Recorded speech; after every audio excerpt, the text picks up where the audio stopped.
Nesta noite quero meditar sobre o tema o azeite não pode cessar. O azeite não pode cessar. Eu quero falar um pouquinho sobre um tema tão importante, que é sobre a volta de Jesus. E Jesus está voltando, está vindo nos buscar. Eu quero falar um pouquinho sobre a volta dele, sobre este momento onde a segunda vez Jesus estará nesta terra, desta vez não como um homem, dessa vez só como um Senhor, para levar os seus escolhidos, levar a sua igreja para ali morar com Ele no céu. Quantos querem morar com o Senhor no céu? Diz amém. Temos que estar preparados e temos que estudar um pouquinho sobre isso, como vai ser, o que está acontecendo, o que o mundo nos fala a respeito, o que a Bíblia nos fala, o que Jesus nos fala. E Jesus está voltando, e talvez você possa dizer: pastor, eu estou ouvindo isso há tanto tempo, mas os sinais estão aí. É prova viva que os sinais estão aí.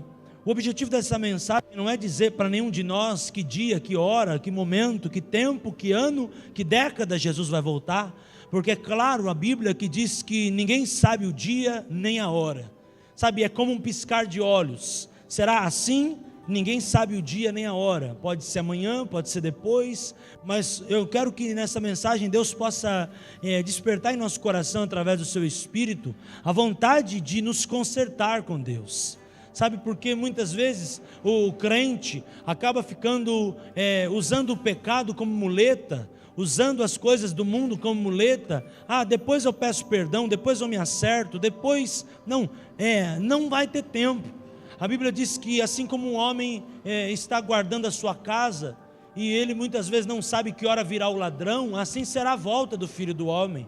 Sabe, vai ser num momento onde ninguém vai esperar, pode ser até antes de eu acabar essa pregação, pode ser daqui 1 ano, 2 anos, 3 anos, 5 anos. O objetivo não é falar de tempo, falar de propósito. Eu creio que isso é uma coisa muito vaga. O objetivo é nós despertarmos o conserto dentro de nós, porque não importa, irmão, se Jesus voltar hoje ou daqui 10 anos, se eu estiver bem espiritualmente, se eu estiver em Cristo, se eu estiver liberto, então eu vou, então eu estarei com o Senhor na bodas do Cordeiro. Quantos crentes, amém?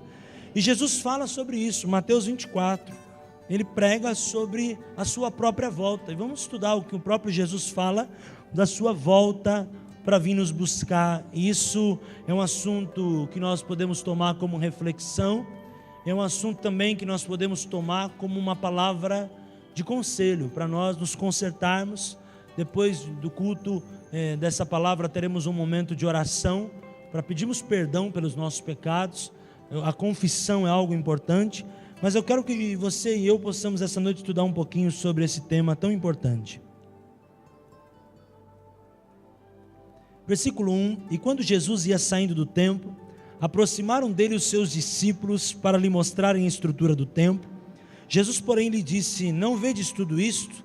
Em verdade vos digo que não ficará aqui pedra sobre pedra que não seja derrubada. E estando assentado no Monte das Oliveiras, chegaram-se a ele os seus discípulos em particular, dizendo: Dize-nos quando serão essas coisas, e que sinal haverá da tua vinda e do fim do mundo. Sabe, os discípulos procuravam o que hoje nós vemos na televisão, vivemos e olhamos nos jornais, os sinais. E Jesus fala para eles: eu digo, acautelai-vos que ninguém vos engane. Então, irmãos, nós temos que preparar que Jesus está voltando. Quantos creem, diz amém? Mas muitos serão enganados. Jesus fala: acautele para que ninguém vos engane. Sabe, o que antecede a vinda do Messias são enganos, espíritos de engano, que vêm por causa de encantamento, por causa de escolhas. Cuidado com o engano. Engano é uma coisa que aquele que está enganado não sabe que está enganado, porque o engano ele vem muito aliado ao encantamento. Aquele que está enganado pensa que está certo, mas ele está enganado. O enganado, ele é convicto daquilo que ele é enganado. Ele acredita numa mentira, ele faz da mentira se tornar uma verdade, ele faz com que uma mentira se torne uma verdade. Existem momentos, e momentos que estamos vivendo agora, nessas décadas, daqui para frente, e vai ser pior ainda, a Bíblia vai falar, nós vamos ler, a questão do engano. Cuidado com o engano, irmãos, cuidado com o engano. Cuidado para que o engano não entre na tua casa, não entre na tua mente.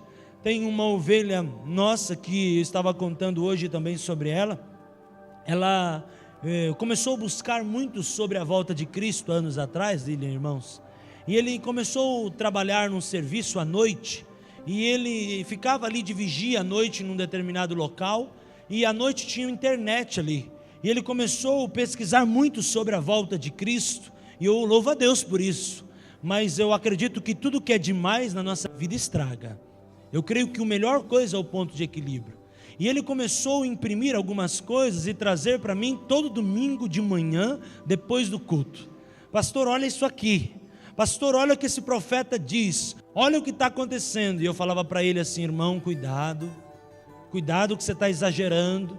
Você está indo demais. Cuidado com aquilo que você ouve.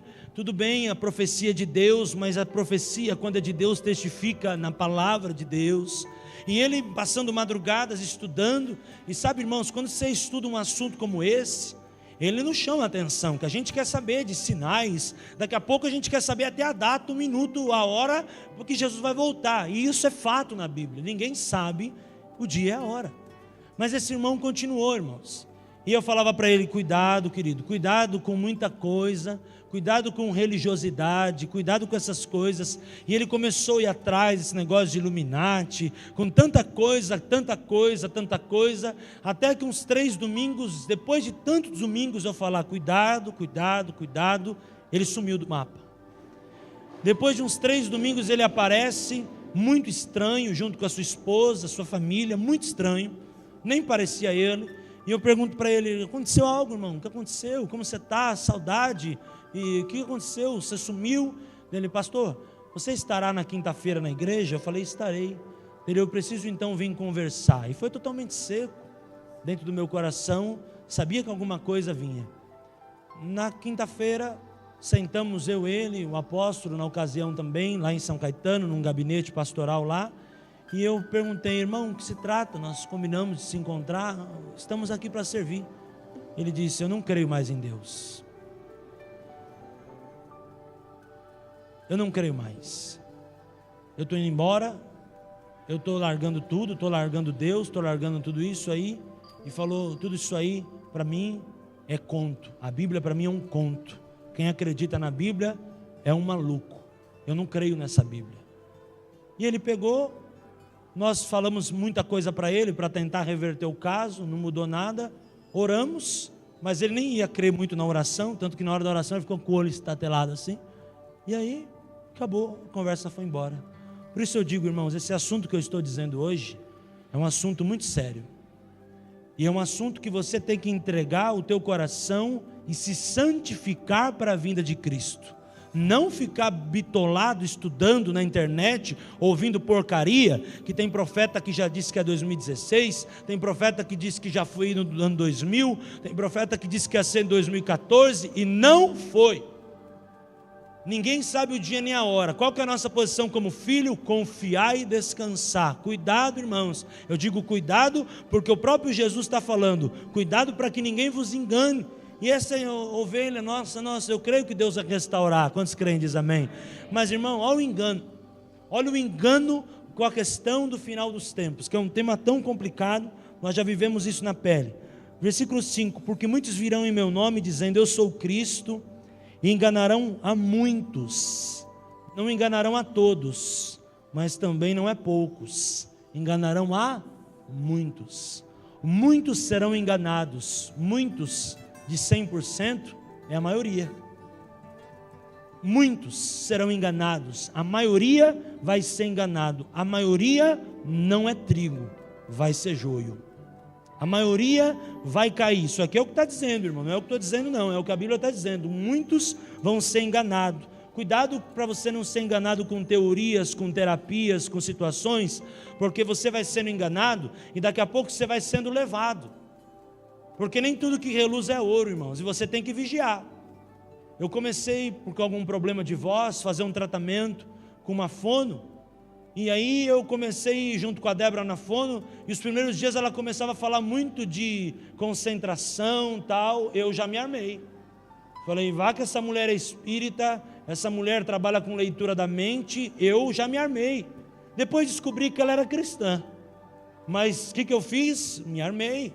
Irmãos, nós temos que estar armados. O que Deus fala é o que está na Bíblia. O que está na Bíblia eu acredito. O que está sendo falado aqui, amém. O que passar uma vírgula, um tio, a Bíblia diz, isso se torna maldito. Então, despreza da tua vida, cuidado. Ah, pastor, mas e as profecias? Estiverem de acordo com a palavra? Crede nos seus profetas e prosperareis. Deus te abençoe, seja próspero, flua na tua vida isso. Mas acautelai-vos, porque eu sou Cristo, e ele diz, enganarão a muitos, e ouvireis de guerra, rumores de guerra, não preciso nem falar, né? Que a gente vê no jornal final da tarde, de manhã. Não vos assusteis, porque isto é um mistério que aconteça, mas ainda não é o fim. Porquanto se levantará nação contra nação, reino contra reino, é o que está acontecendo, não? Nação contra nação. Lembra da faixa de Gaza, o que você vê no jornal todo dia? Reino contra reino, religiões, guerra de religião. O que os muçulmanos, o Estado Islâmico está fazendo com os cristãos? Decapitando, matando cristãos. Quantos já viram isso na internet? Quantos já viram isso? Isso não é conto da carochinha, é verdade, muitos dos nossos irmãos estão sendo mortos, e nós temos que orar quanto a isso. Reino contra reino. Hoje muitas vezes você não consegue entrar numa tribo indígena, inclusive hoje, né, comemorado o dia do índio, e nós temos que buscar mesmo orar para que a Bíblia seja traduzida para a linguagem dos índios. Isso é um tema também muito interessante para orarmos. Mas a FUNAI, ela muitas vezes bloqueia o acesso ao evangelho em algumas tribos, por causa da pagelança, por causa de pajés, por causa de demônios, por causa de impérios, reino contra reino. Há uma batalha espiritual que está acontecendo, é o que Jesus já tinha falado há mais de 2000 anos atrás, e haverá fomes e pestes. A dengue cresceu 240%. Você leu esse jornal já? Já leu sobre isso? E pestes, e terremotos em vários lugares, mas todas essas coisas são o princípio das dores. Tudo isso que nós falamos é ruim, irmão? Amém ou não amém? É só o começo. Mas eu creio que nós não vamos viver o restante das dores, nós vamos viver o princípio. O Senhor vai levar a igreja antes desse momento. Quantos creem assim também? Quem crê assim é chamado na história de pré-milenar. Já viu essa expressão? Por que pré-milenar? Porque crê que o Senhor vai resgatar essas pessoas antes dos 1000 anos. A Bíblia diz que haverão 1000 anos onde a igreja vai reinar com Cristo aqui na terra. E eu creio que a igreja será poupada das dores. Você crê também? Diz amém? Tem gente que pensa que os 1000 anos de dor vai acontecer e Jesus vai voltar depois. Não, eu creio que ele vem antes. Isso não é o princípio das dores. O princípio das dores é o que estamos vivendo. Então, depois disso virá o fim. Então vos hão de entregar para seres atormentados. Estou lendo 9. Matar-vos-ão, serei odiado de todas as nações por causa do meu nome. Muita coisa fala, surgirão muitos falsos profetas, enganarão a muitos. Por se multiplicar a iniquidade, o amor se esfriaria. Mas aquele que perseverar até o fim será salvo. Quem vai ser salvo diz amém. E este evangelho do reino será pregado em todo o mundo, em testemunha a todas as nações, então virá o fim. E depois ele continua pregando, falando de vários sinais, vários acontecimentos, tantas coisas que vão acontecer, dias abreviados, tantos problemas que vai acontecer, mas é muito interessante a gente atentar ao versículo de número 35. O 35 diz assim: o céu e a terra passarão, mas as minhas palavras não hão de passar. Quantos creem nisso? Diz amém. A palavra de Deus é o azeite que nós precisamos para nos sustentar, nos santificar e nos preparar para a volta de Jesus. A palavra de Deus é o alimento. O céu e a terra, os céus, a gente sabe que tem mais de um céu, e a terra passarão, mas as minhas palavras jamais passarão.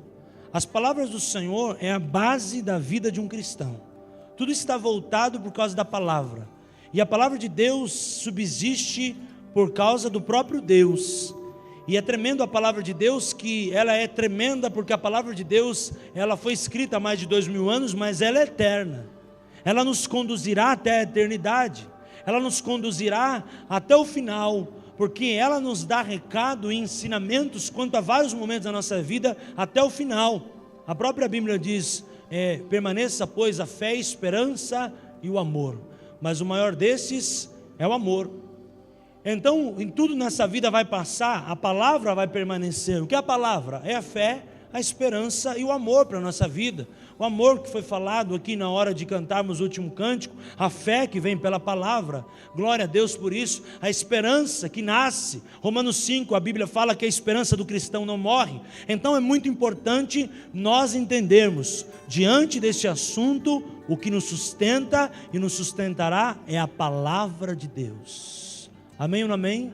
Não deixa nada, amados, eu digo isso com muito amor para você, porque zelo pela tua alma, pela tua vida, porque te amo. Não deixa nada entrar, não deixa nada entrar que atrapalhe você, que te roube a tua espiritualidade. Aquilo que está fora da palavra, tire fora. A palavra é o teu foco.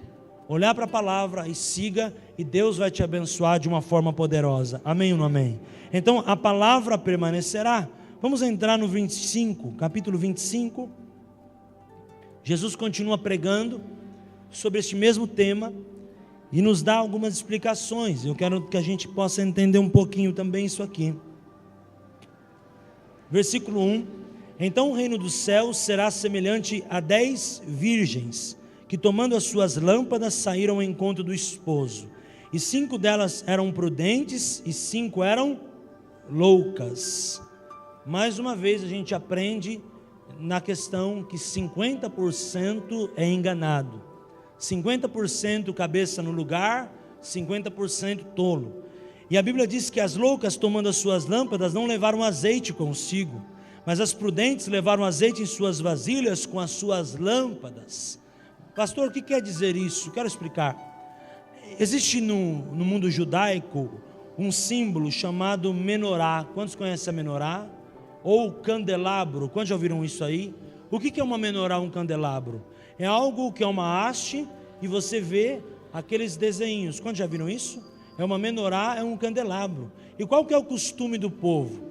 Cada vez que eles iam apresentar-se a Deus, iam ter um sacrifício a Deus, e eles iam buscar a Deus, eles iam ter que levar as 7 cabecinhas, que tem 7 cabecinhas, onde se colocava as lâmpadas acesas. O que acendia aquelas lâmpadas era o azeite. Então, quando a gente estuda essa história, nós entendemos que o símbolo do menorá, ou do candelabro, como você queira chamar, representa a glória de Deus, representa a unção de Deus, representa o poder de Deus. Porque quando as pessoas, o povo judaico, levava aquilo aceso, Deus respondia, a glória de Deus vinha, Deus honrava o propósito. Por isso que aquelas moças virgens separadas estavam esperando o esposo. Se elas são esposas e tem um esposo. O esposo, quem que é o nosso esposo? Cristo. E quem que é a esposa? É a igreja. E aqui mostra metade da igreja preparada, metade da igreja despreparada. É muito sério isso.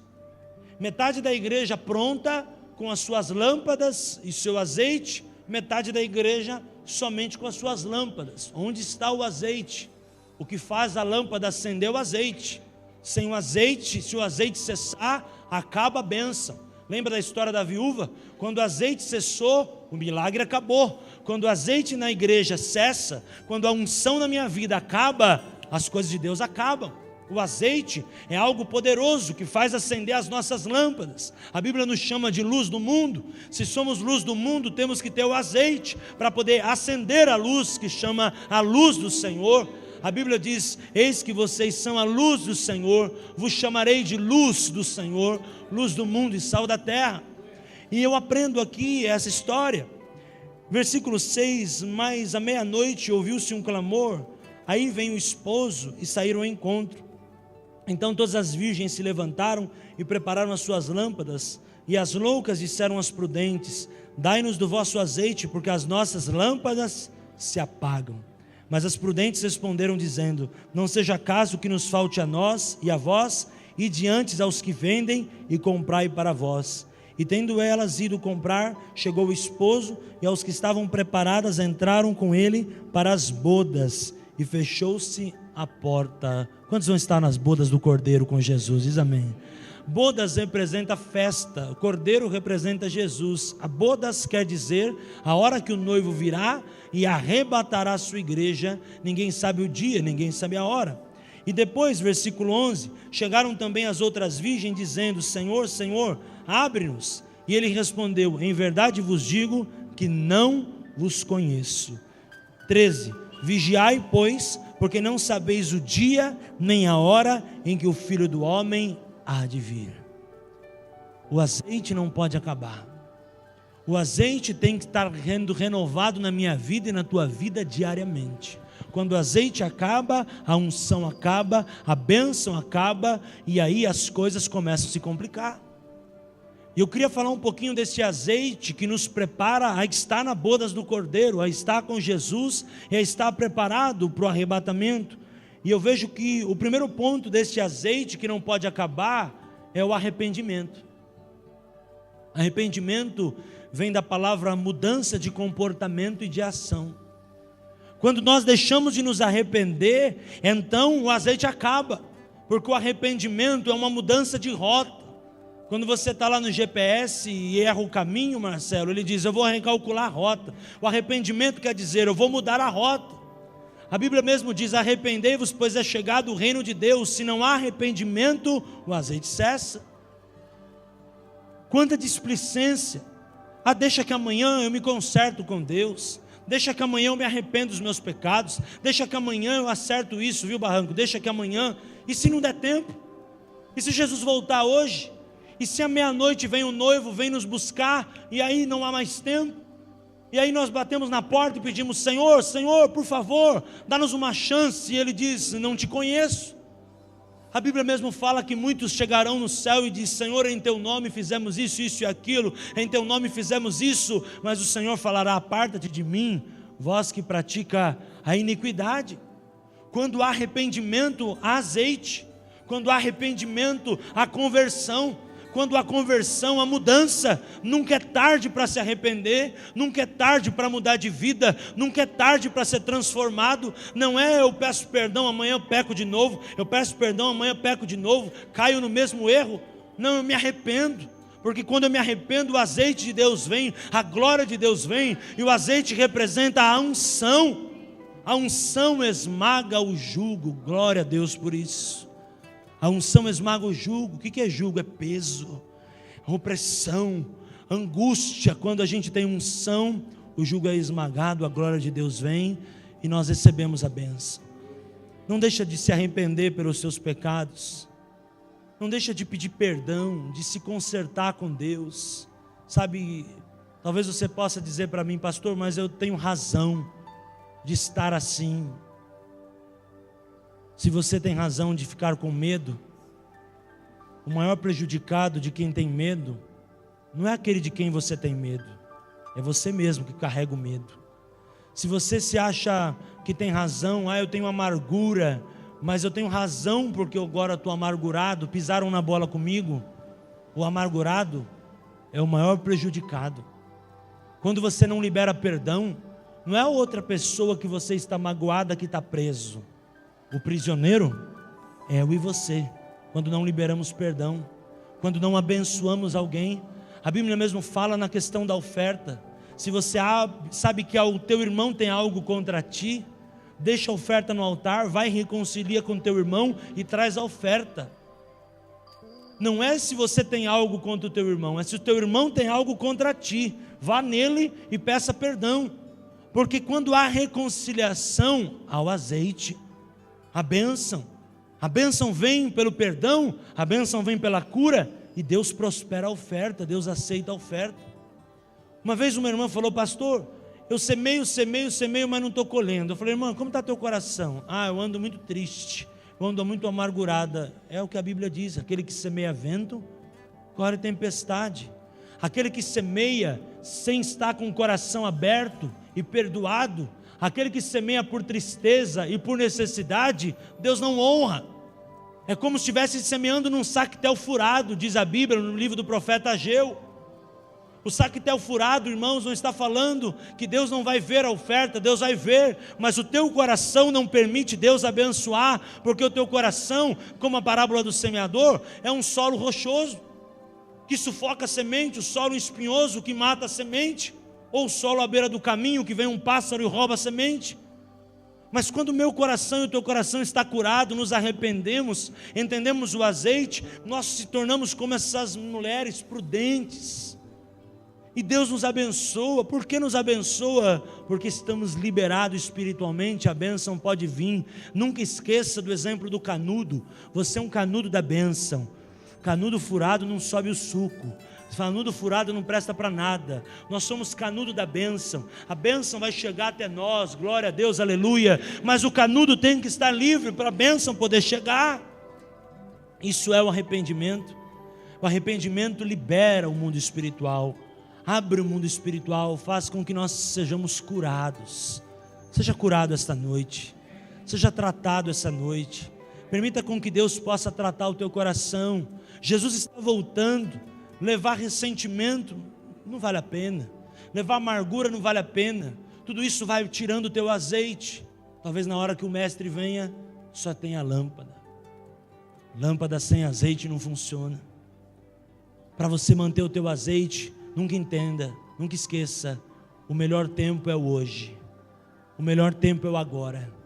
O melhor dia de consertar minha vida com Deus é agora, de pedir perdão pelos meus pecados, de me arrepender, de pedir ao Senhor que venha diante do meu coração ouvir o meu clamor, me livrar dos espíritos malignos, me livrar dos sentimentos malignos e me transformar. Quero declarar a transformação sobre o teu coração, sobre a tua vida, e declarar que esse arrependimento, que daqui a pouco nós vamos orar e você terá com Deus, vai produzir coisas sobrenaturais na tua vida e vai liberar o céu, e aquilo que está travado vai ser liberado sobre a tua vida. Eu profetizo em nome de Jesus, aquilo que está retido será liberado sobre o teu coração, aquilo que está fechado vai se abrir, porque já está preparado todas as coisas, como falamos na quinta-feira. Mas muitas vezes não acontece, porque ainda estamos deixando o azeite cessar. Estamos preocupados com as nossas vidas. Quando estamos preocupados com a nossa vida, lembra que nós falamos domingo passado, não vale a pena se preocupar. Não andeis ansiosos quanto o dia de amanhã. Você olha as aves do céu, elas não semeiam nem colhem, todavia Deus cuida delas. Você olha os lírios do campo, eles são vestidos todo dia. Você precisa e eu estar preocupado quanto a que comer, o que beber, o que vestir? Deus acrescentará tudo na nossa vida, tudo já está preparado. O que nós precisamos como igreja é estar preparado para encontrar com o nosso Senhor. Está triste? Não vai mudar nada. Estar triste, pelo contrário, apaga a tua lâmpada. Angústia apaga a tua lâmpada. Tristeza apaga a tua lâmpada. Amargura apaga a tua lâmpada. A aflição apaga a tua lâmpada. Você tem o azeite na mão, ou você vai buscar o Senhor e o azeite vai enchendo, e a botija, lembra do milagre da viúva? Quanto mais ela tinha azeite, mais Deus fazia um milagre. Quando o azeite cessou, o milagre acabou. Quando nós deixamos o azeite cessar, o milagre acaba. O azeite é a unção, é o arrependimento, é a vida com Deus. Tome cuidado quanto a isso. Primeiro ponto, eu deixo isso no teu coração, arrependimento. Segundo ponto, quem despreza a unção, despreza a oportunidade. Não estou falando de oportunidades.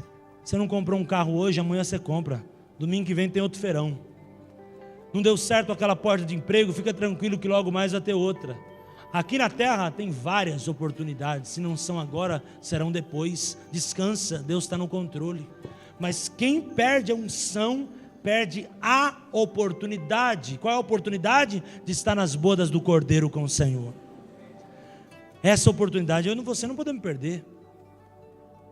Se a gente perder essa oportunidade, acabou, a chance é aquela, o momento é aquele. Deus deu aquela oportunidade e nós não podemos perder, amém ou não amém?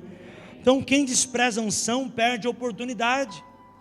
As mulheres estavam lá, as 10 virgens. O que representa a palavra virgem?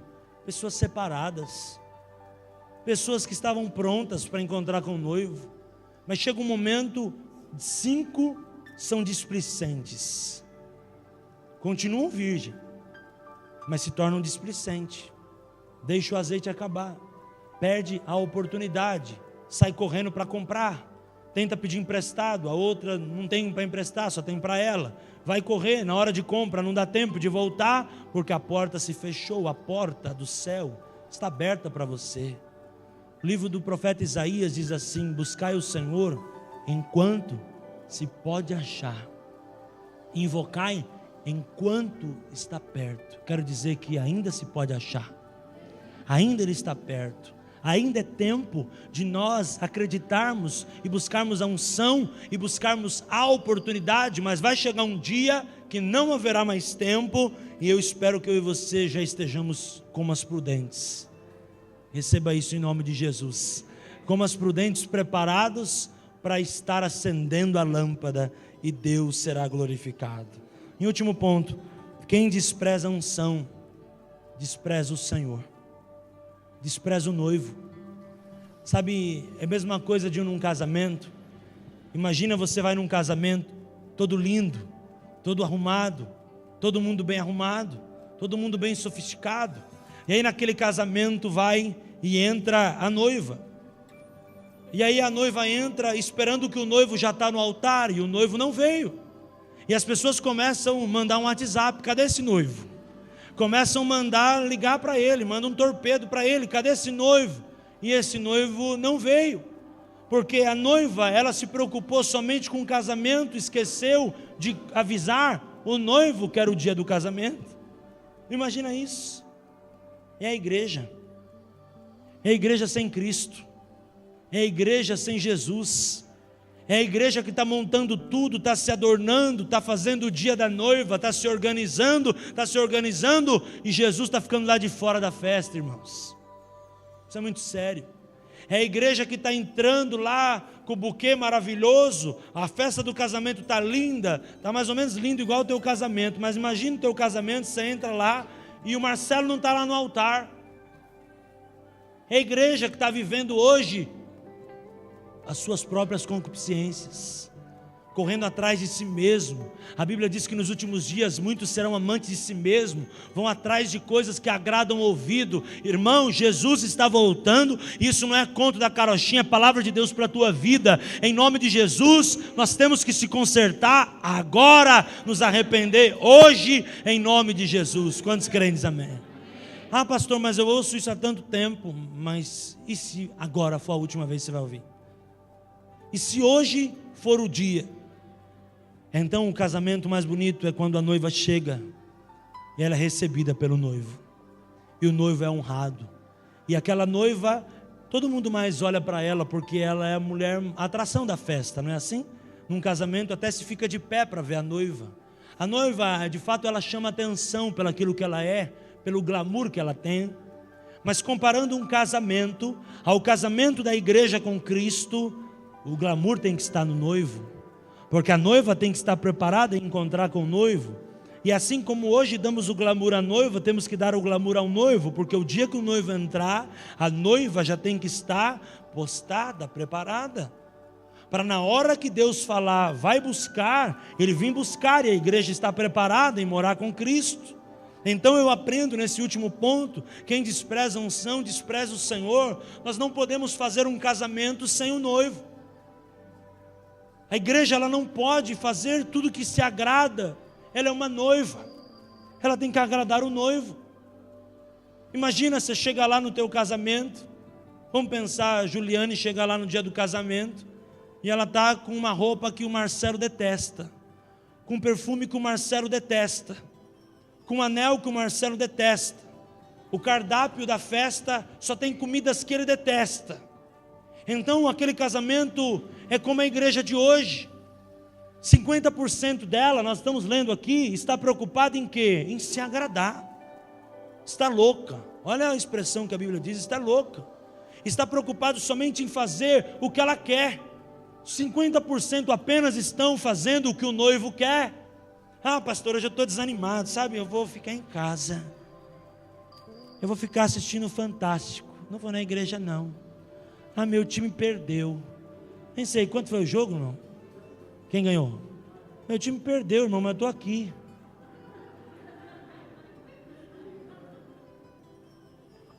Sabe, irmão, você perde hoje para ganhar um mundial no final do ano, fica tranquilo. Mas, irmãos, aí você vai, ai, não vou na igreja, não. Está muito trânsito, olha como está um trânsito lá fora, Barranco. Irmã Shizuko, você viu como está trânsito? Você viu que o Datena falou que está matando um monte de gente? Eu não vou mais na igreja, não. Ainda 6 horas da tarde. Aí, irmão, você vai enchendo a tua vida com coisas que vai apagando a lâmpada. Aí você vai entrando no grupo dos 50% que está vivendo a religiosidade. E religiosidade em nenhum momento é o que o noivo pede. O que o noivo pede é o que foi falado aqui: um coração quebrantado. Então aquele dia bate o desânimo, você vai dizer: eu vou me levantar, porque eu sou a noiva, eu tenho que agradar um noivo, eu vou para a casa do Senhor. Alegrei-me quando me disseram: vamos à casa do Senhor. Quando me disseram quem, pastor? Se ninguém da minha casa vem para a igreja, o Espírito Santo diz aqui dentro: eu vou dizer, vamos à casa do Senhor, vamos à casa do Senhor. E quando você chega na casa do Senhor, você encontra o noivo, e ali você é renovado. Não é assim na casa de Deus? A gente muitas vezes vem meio cansado, vem meio abatido, mas sai erguido, porque a palavra de Deus nos restaura. Então nós não podemos desprezar o noivo, porque a Bíblia diz, já estou terminando: vigiai, porque não sabeis a hora que o Filho do Homem há de vir. E eu termino essa mensagem dizendo: Jesus está voltando. Como está a tua vida com o noivo? Como está a tua vida com Deus?